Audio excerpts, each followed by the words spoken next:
Hi friends, இது புதன்கிழமை மதியம் எடுத்த வீடியோ. மதியத்துலேருந்து நான் என்னென்ன வேலை பண்ணியிருக்கேன்றது வீடியோ வ்ளாகாக எடுத்திருக்கேன். பாருங்கள்.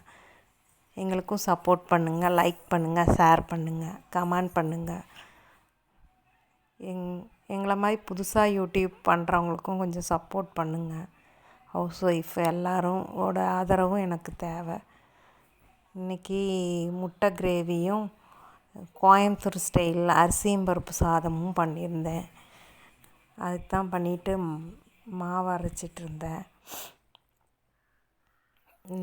மத்தியானம் 1 மணிலேருந்து 2:30 3 மணி வரை வேலை. இன்றைக்கி வேலை வளர்ந்துக்கிட்டே இருந்துச்சு. அது மாவாட்டினா எவ்வளோ வேலை இருக்குன்னு யாராவது சொல்லுங்கள், கமெண்ட் பண்ணுங்கள்.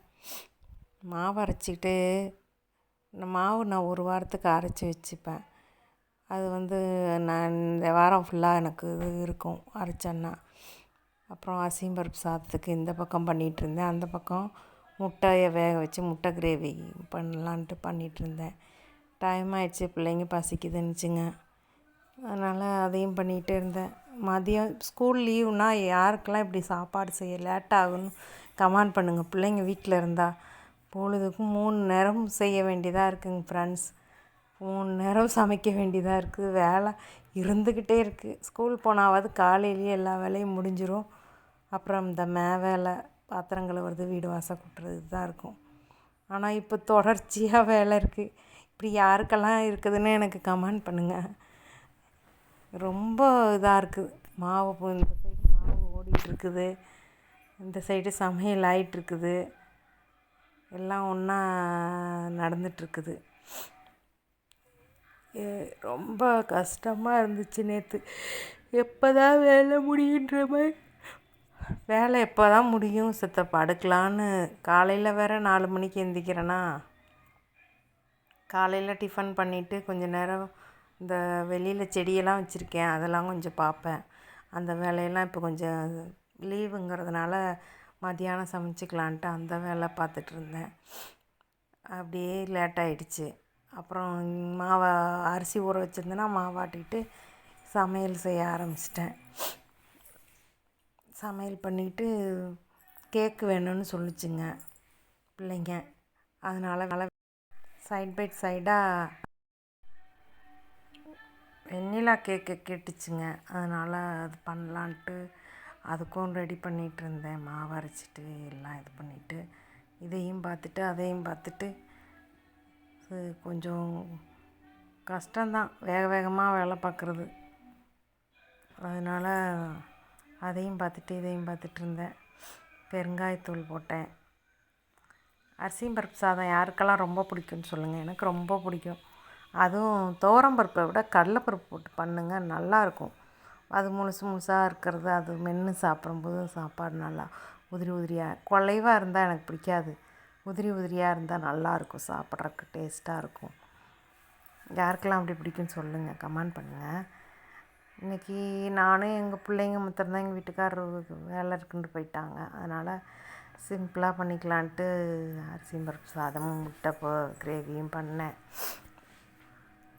அது பண்ணிவிட்டு பாப்பா சின்னவ கொஞ்சம் ஹெல்ப் பண்ணா. இந்த வீடியோ எடுத்துகிட்டே சமைக்கிறது ரொம்ப கஷ்டமாக இருக்குது ஃப்ரெண்ட்ஸ்.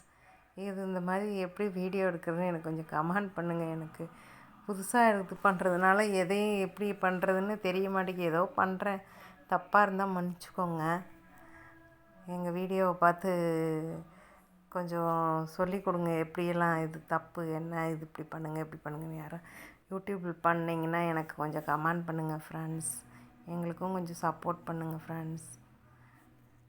எப்படி எடுக்கலாம், என்ன ஐடியாஸ்ன்னு கொஞ்சம் கொடுங்க சார். அப்புறம் கேக் பண்ணுறதுக்கு மாவு சலிச்சிட்டு இருந்தேன். இது யூடியூப்பில் பார்த்தேன். அது நல்லா தான் இருக்குது, சலிக்கிறதுக்கு வெளியே சிந்தாமல் நல்லா வருது. டம்ளரில் வச்சுட்டு இப்படி பண்ணுறது அழகாக வருது. நிறையா இப்போ யூடியூப் வந்ததுனால நிறையா பேத்துக்கு நிறையா ஹெல்ப்பாக இருக்குது. இது 2 கப்பு மாவு போட்டேன். 2 கப்புக்கு 3 முட்டை உடச்சி ஊற்றினேன். 3 முட்டை உடச்சி ஊற்றி